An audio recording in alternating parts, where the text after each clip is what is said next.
A day in a life sa isa ka nanay nga Ilongga nga nakpamana sang mabuot nga Romanian kag subong naga-star diri sa Romania. Nagliligpit pala ako ng bed kasi wala lang. Gusto ko lang mag-ayos ng aming bed kasi diba napakagulo at si Inday yan nilagay ko lang dyan. Tapos nagpabuhat siya kasi nag-feeling bored siya sa aming bed. Kaya yung ginawa ko is lumabas kami dito sa may balkon. Every morning naman talaga ganito yung aming ginagawa. Nagapainit kami dito sa may balkon sa aming room kasi doon sa kabila is malamig siya. At yan na pala yung kaganapan sa mga puno dito sa may harapan ng aming balkon. O diba konti na lang yung mga dahon at makikita na yung tiyanggi doon sa may ibaba. At umupo muna kami dito ng Inday kasi napapagod ako. Kita nyo naman diba sa katawan ko.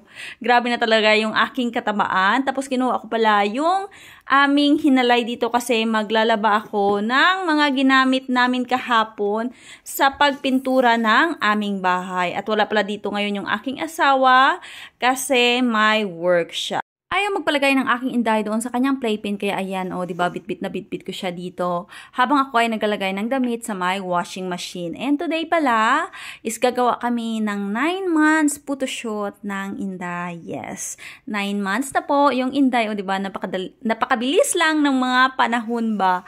At yan pala yung magiging outfit ng Inday. Tapos bumili lang ako ng number 9 na maliit. Hindi na ako bumili lang malaki kasi nga nasasayangan ako sa presyo ba. Mahal din kasi.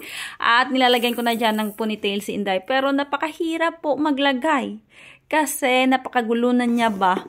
Malikot na ang aming bata. Tapos ito pala is binigay sa kanya ng kanyang manang Daria. Maraming salamat sa kanyang napaka-cute na ipit. Ayan of course, kasama yan sa OOTD na 9 months ng Inday. At dito nga lang kami gagawa sa bahay kasi nga malamig na po siya sa labas. Tapos yung outfit ni Inday, hindi siya bagay sa labas.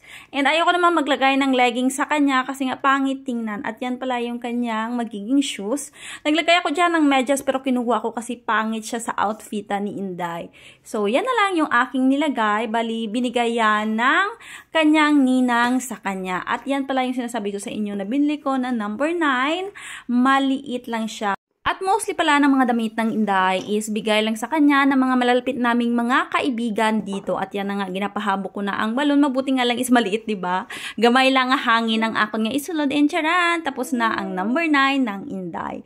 At dito pala kami magpipictorial o magpuputoshoot dalawa sa may balkon. Kasi nga mainit dito sa may balkon and this is good. Naglagay lang ako dyan ng pink na habol ng Inday. Tapos yan lang, nilagay ko lang very simple lang and charan. Yan na ang itsura ng Inday. Hindi pa kami natapos pero basa na ang iya nga bio and mahirap magpicture sa mga ganitong edad kasi magalaw na sila. O diba? Hindi pa kami nakapag-umpisang magpicture pero nagkalahukas na ang iya nga mga ipit. O wala, sige ihaboy ang imo nga number 9. Struggle is real gidya kapag may ganito kang anak na magalaw. And charan! Tapos na pala kayo mag-pictorial ng Inday. Kunti lamang yung mga kinuha kong picture sa kanya. Kasi nga grabe yung galaw-galaw niya ba. Nahihirapan ako. Especially na ako lang mag-isa. And happy 9 months sa aking munyika nga bata! Kunting push na lang talaga ng Inday at kaming dalawa is maghahabulan na at yung aming bahay is magsisimula na ring mag-ukay kasi meron na kaming manog ukay nga bata.